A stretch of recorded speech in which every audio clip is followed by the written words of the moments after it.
Olá, você está no canal Escatologia Fácil, eu sou Israel, que bom ver você aqui por este canal. Olha, nós temos aqui um compromisso com a verdade e um compromisso em anunciar a volta do Senhor Jesus. Você acredita que haja dom de línguas estranhas?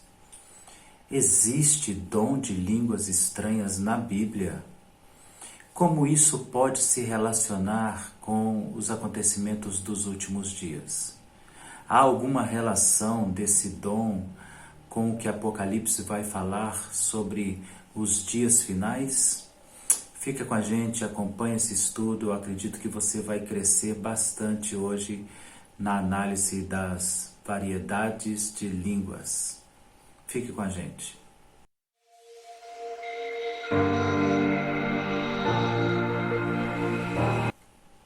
Pessoal, existem muitas dúvidas, muitas questões concernente à variedade de línguas, ao dom espiritual de variedade de línguas. As pessoas dizem existir um dom de línguas estranhas. As pessoas afirmam que existe um dom de uma língua que ninguém consegue entender. Ninguém, absolutamente ninguém, a não ser Deus, consegue entender essa língua. Há algumas coisas, alguns detalhes que parecem fazer muito sentido, mas que acabam contrariando a palavra de Deus profundamente. Então eu chamo você para analisar comigo esse dom tão espetacular que é o dom da variedade de línguas. Um dom espiritual extremamente importante. Antes de prosseguirmos, deixe o seu like.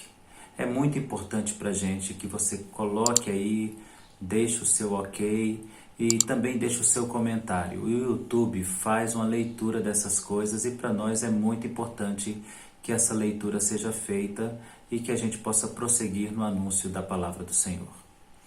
De onde vem a ideia de dom de línguas estranhas? De onde as pessoas tiraram isso e de onde a igreja do Senhor tirou isso? É fato notório que o povo de Deus sempre pereceu por faltar o conhecimento, o entendimento da palavra e do poder. Há uma dificuldade nas pessoas em entender a palavra de Deus e o poder de Deus.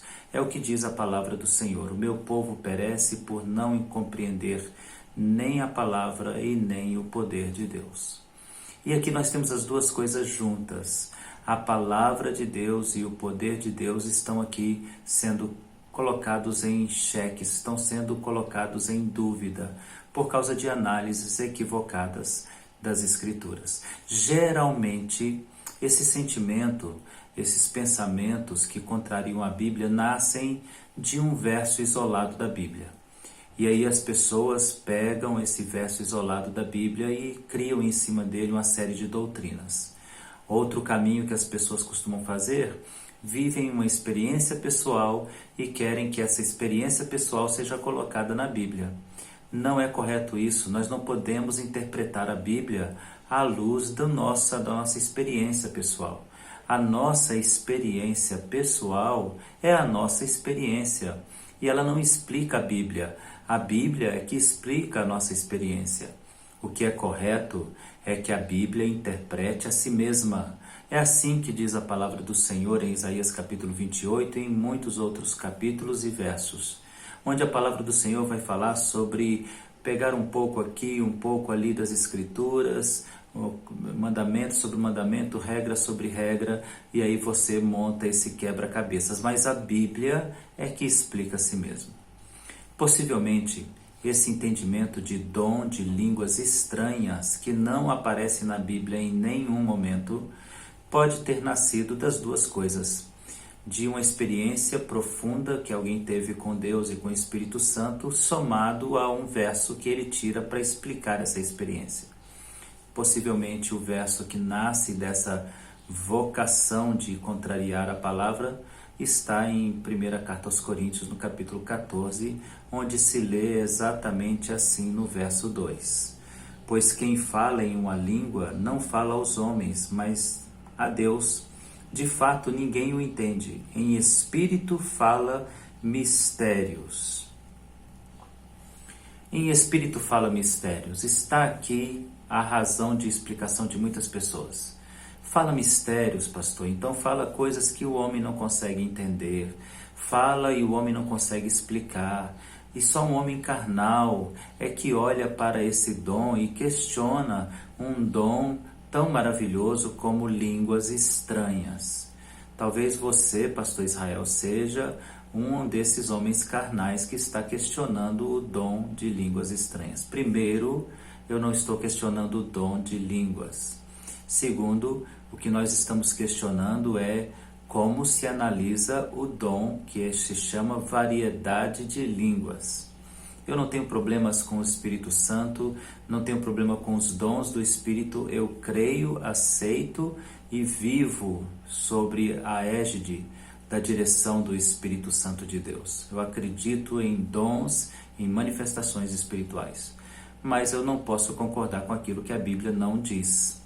Então, o que a Bíblia não está dizendo aqui é que existe um mistério por trás da variedade de línguas. Porque é exatamente o contrário que a Bíblia está dizendo. Olha, quando Paulo escreveu essa carta aos Coríntios, Paulo estava combatendo doutrinas greco-romanas. E ele estava combatendo principalmente uma doutrina que circulava entre o mundo cristão, em todo o mundo, e que tentava influenciar a igreja, que é a doutrina do culto dos mistérios. Havia uma religião de mistérios entre os gregos.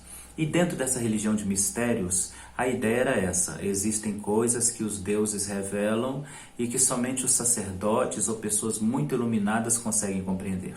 O homem simples não consegue compreender. Essa é a ideia greco-romana, essa não é a ideia cristã.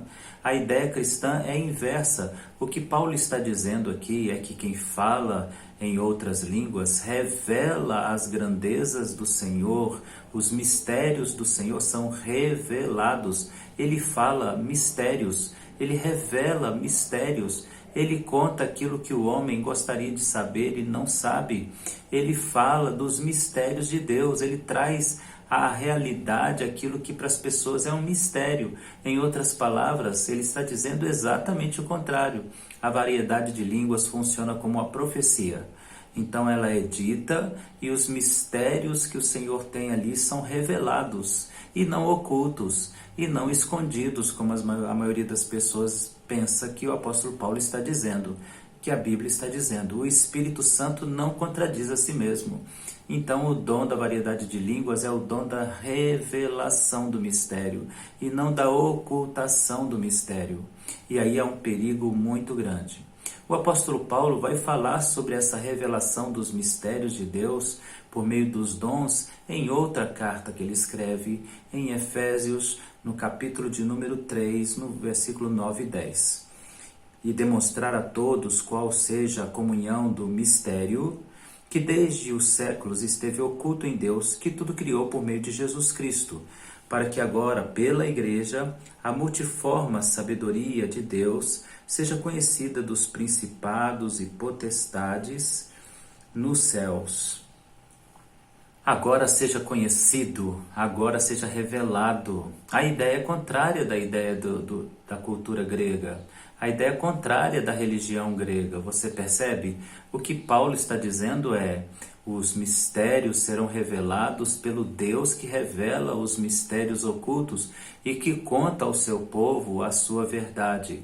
Na realidade, o mundo perece por não conhecer esse Deus, e esse Deus agora se revela, esse Deus agora se mostra por meio dos dons espirituais.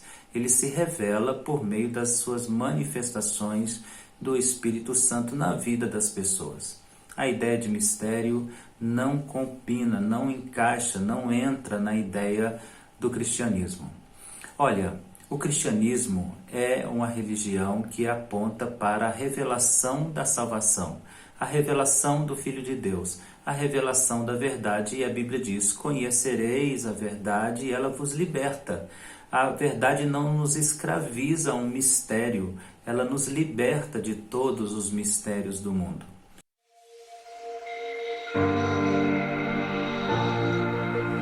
E olha, isso é tão verdadeiro que agora nós vamos encontrar um problema ligado ao Apocalipse.